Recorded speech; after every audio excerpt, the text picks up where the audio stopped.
The sweetness of fruit has always been one of nature's most debated gifts, delightful to the senses, yet often misunderstood in the world of nutrition. Many people assume that because fruits contain sugar, they must be harmful to blood sugar levels or metabolic health. But this belief overlooks a critical truth. Not all sugars are created equal.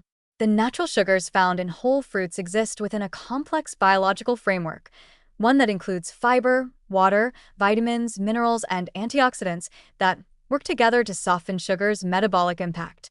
In contrast, added sugars in processed foods arrive stripped of this natural balance, delivering sweetness without substance and energy without control. When you eat a piece of fruit, say a mango or a grape, the sweetness you taste is surrounded by a matrix of soluble and insoluble fibers. These fibers slow down digestion and delay the absorption of glucose into the bloodstream, preventing the sharp spikes that lead to fatigue, cravings, and insulin resistance. This means that even though a banana or an apple contains sugar, it's released gradually, giving your body time to process it efficiently. The water in fruit further dilutes the sugar concentration, making it easier for your kidneys and liver to handle the glucose load without stress. At the same time, fruit sugars come packaged with a powerful defense system, antioxidants like vitamin C, flavonoids, and polyphenol that protect cells from oxidative stress. When refined sugar enters the bloodstream in large amounts, it can cause inflammation, damage proteins through glycation, and accelerate aging. But when sugar is consumed as part of a whole fruit, these antioxidants neutralize free radicals, reduce oxidative damage, and protect the very tissues that would otherwise suffer. Essentially, fruit delivers both sweetness and the tools to manage that sweetness safely. Added sugars, by contrast, are biologically incomplete. They have no fiber to slow absorption, no micronutrients to aid metabolism, and no antioxidants to counteract their inflammatory effects. When refined sugar is added to processed foods, whether in sodas, pastries, or even seemingly healthy granola bars, it floods the bloodstream with glucose and fructose that must be rapidly handled by the liver.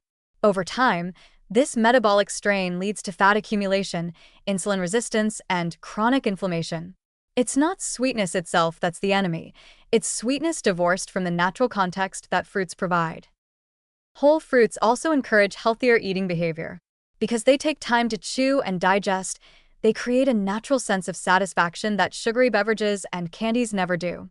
The act of eating fruit engages the senses. Its aroma, texture, and juiciness stimulate satiety hormones like leptin and peptide YY, signaling the brain that nourishment has occurred. This is why it's almost impossible to overeat whole oranges, yet effortless to consume the equivalent of 5 oranges worth of sugar in a single glass of juice. Fruit satisfies. Added sugar seduces.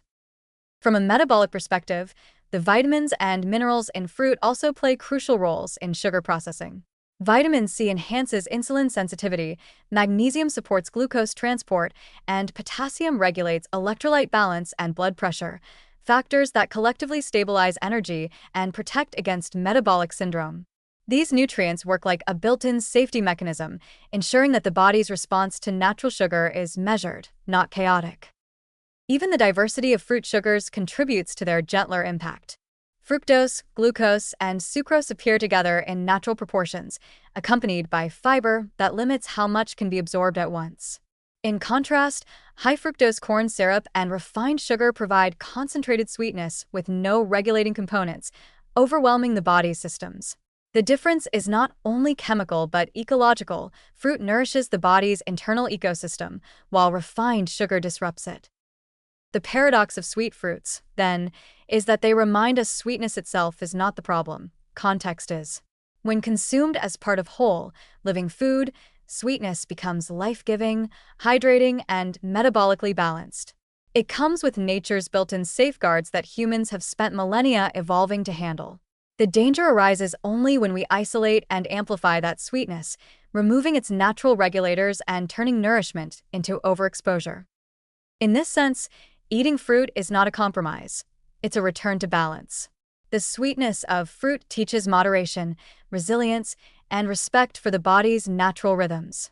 It's proof that pleasure and health can coexist beautifully when we let nature keep her original recipe intact.